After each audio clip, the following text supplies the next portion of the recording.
नमस्कार दोस्तों, हमारे चैनल पर आपका स्वागत है। जय श्री कृष्णा, राधे राधे, हर हर महादेव, ओम नमो भगवते वासुदेवाय नमः। जय श्रीमन नारायण। दोस्तों आज हम सुनेंगे आषाढ़ मास में नित्य नियम से सुनी जाने वाली जगन्नाथ भगवान की कहानी। आइए चलिए सुनते हैं जगन्नाथ भगवान की कहानी। जगन्नाथ भगवान की जय हो। उड़ीसा के एक गांव में बंधु मोहनी नाम के व्यक्ति रहते थे। वे बहुत ही गरीब थे और केवल भिक्षा मांगकर अपना व परिवार का पोषण किया करते थे। यह नित्य सत्संग के लिए जाया करते थे और इनके मन में संकल्प बना कि जीवन में का एकमात्र उद्देश्य है भगवत प्राप्ति करना। इसीलिए यह भिक्षा को भी ज्यादा महत्व नहीं देते थे। बस पेट भरने के लिए 2-4 घरों से भिक्षा का प्रयास कर लेते थे। यदि ना मिले तो उपवास कर लेते थे और एकांत में खूब नाम कीर्तन जप करते थे। उन्होंने अपनी पत्नी को भी जीवन का परम लाभ समझाते हुए अपने साथ नाम कीर्तन करने को कहा। अब दोनों पति पत्नी साथ में भजन करने लगे। बंधु के हृदय में विकलता आने लगी। अब मुझे भगवान जरूर मिलेंगे। अब उन्हें किसी परिवार, मित्र, संबंधी आदि से मिलना अच्छा नहीं लगता था। जिसे श्री राम जानकी जी प्यारे नहीं, उसे करोड़ों शत्रुओं के समान छोड़ देना चाहिए, चाहे वह अपना अत्यंत ही प्यारा क्यों ना हो। हालात बहुत ही दयनीय थे। उनके पास बिल्कुल भी धन ना था और भिक्षा से भी अनेक कभी कभी अन्न उनको मिलता, कभी कभी उनके पास अन्न भी नहीं मिलता था। उनके पास पहनने को फटे पुराने कपड़े थे। जब कई दिनों तक भोजन नहीं मिलता तो उन्होंने अपने पत्नी से कहा कि यदि तुम साथ दो तो हम मेरे एक मित्र के पास चलते हैं। मेरा मित्र बहुत ही धनी और कृपालु है, मुझसे बहुत प्यार करता है। 5 दिन पैदल सफर करना होगा, लेकिन उसके पास हमें कभी भी भूखा नहीं रहना पड़ेगा। उनकी पत्नी पतिव्रता थी और बंधु मोहिनी की बात समझाते हुए साथ चलने को मान गई। कई दिन से भूखे होने के कारण 5 दिन के लिए चलना असंभव था। बंधु मोहिनी अपने दोनों बच्चों और पत्नी के साथ उस गांव से निकल पड़े। रास्ते में जब भी बच्चे या पत्नी को भूख के कारण चल नहीं पाते तो बंधु कोमल कोमल पत्ते चुनकर लाते और उनको खिलाते।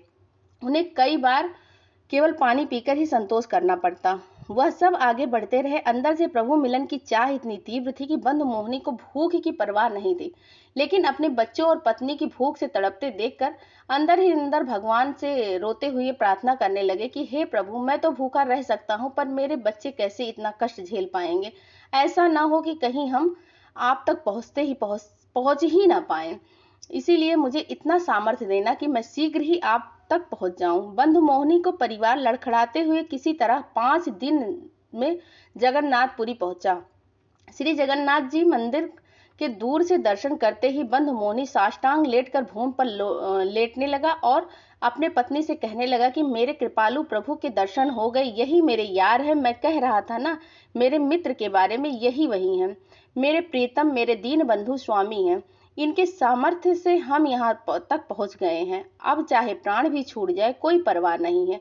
उनकी पत्नी के हृदय में उतना अनुराग तो नहीं था, पर उन्हें इस बात का सुख था कि अब यहाँ भरपेट भोजन मिलेगा और भक्तों संग भी मिलेगा, कीर्तन आनंद कर मिलेगा। बंधु मोहिनी और उनका परिवार सिंह द्वार के सामने पहुंचे। पत्नी और बच्चे भूख से व्याकुल थे, पर वह फटे कपड़ों की हालत में एक कोने में खड़े थे। कोई उन्हें पूछ ही नहीं रहा था। सिंह द्वार पर बहुत भीड़ थी और कुछ देर बाद मंदिर के कपाट बंद हो गए। बंधु ने पत्नी से कहा कि मेरे मित्र से बहुत लोग मिलने आए हैं, इसीलिए धैर्य रखो, अभी हम पीछे की तरफ से चलते हैं। वह सब मंदिर के दक्षिण की ओर गए। जगन्नाथ जी के प्रसाद का धोवन प्रसाद वाले पत्रों को धोने के बाद निकला जल निकलता है, वही बैठ गए।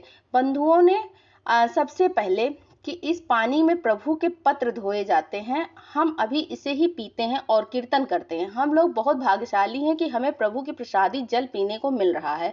कल सुबह जब मंदिर खुलेगा तो मेरे मित्र से हम कुछ न कुछ प्रसाद हमें मिल जाएगा। यह कहकर पूरे परिवार ने एक एक करके प्रसादी जल पीकर अपने पेट भरकर।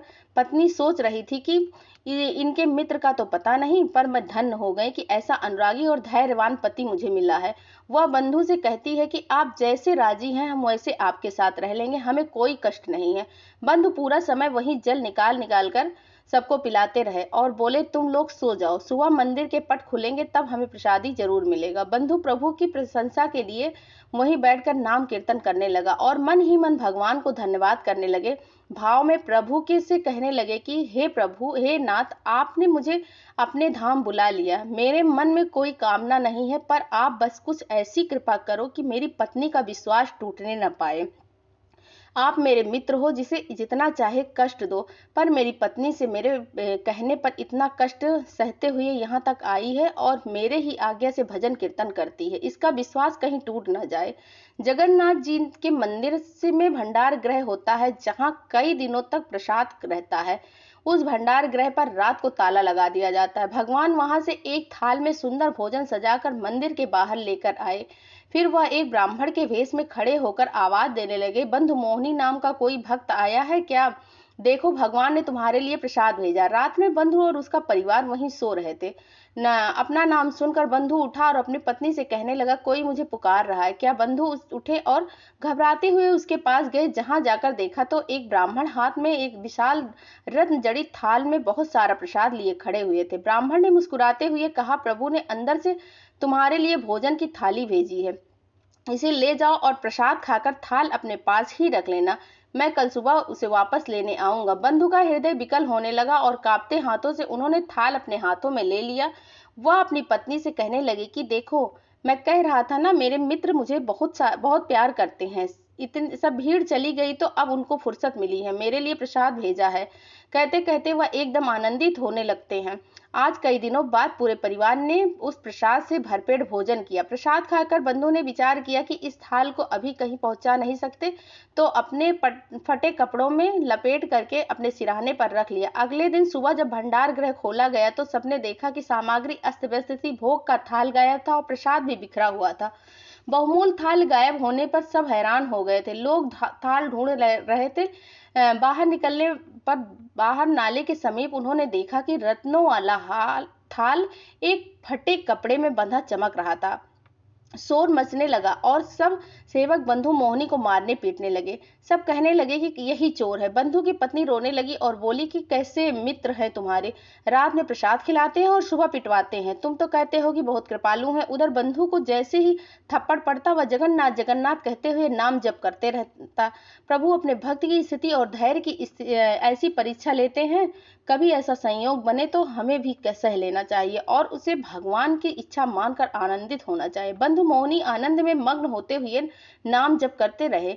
कोतवाल ने उनसे पूछा कि तुम्हें थाल कैसे मिली? बंधु ने बताया कि मुझे तो पता नहीं थाल कहाँ होती है, क्या होता है और प्रसाद क्या होता है। रात में एक ब्राह्मण ने मुझे पुकार कर थाल में प्रसाद दिया और पुजारी ब्राह्मणों की पहचान कराए जाने पर बंधु ने बताया कि इनमें से कोई नहीं था, कोई मानने को तैयार ही नहीं था कि सब कहते थे कि यह झूठ बोल रहा है।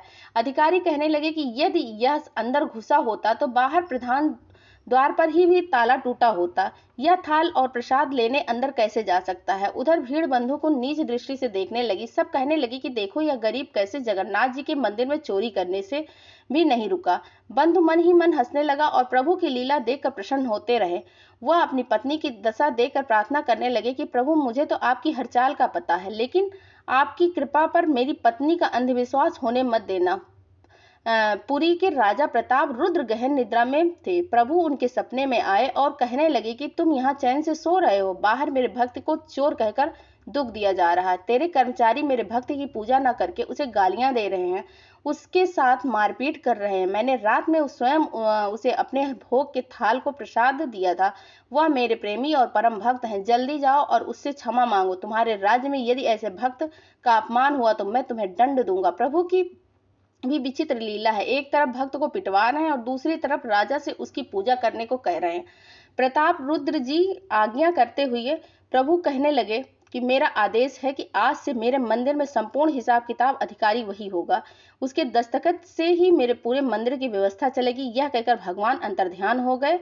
राजा तत्काल मंदिर की ओर भागे। वहां पहुंचते ही उन्होंने बंधु मोहिनी को साष्टांग प्रणाम किया और हृदय से लगाकर उनसे क्षमा मांगने लगे।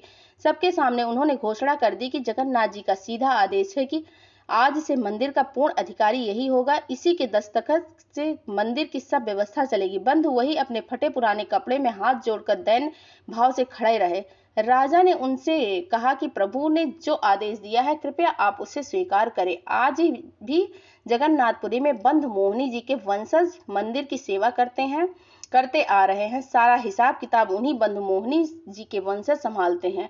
इस कथा से हमें पता चलता है कि प्रभु को प्रसन्न करने के लिए यह जरूरी नहीं है कि आप धनी हो या आप उत्तम कुल में ही हो। प्रभु के लिए प्यार और अपनापन हो तो वह रीझ ही जाते हैं। प्रेम से बोलिए जगन्नाथ महाराज की जय। ओम नमो भगवते वासुदेवाय नमः। जय श्री कृष्णा। राधे राधे। हर हर महादेव।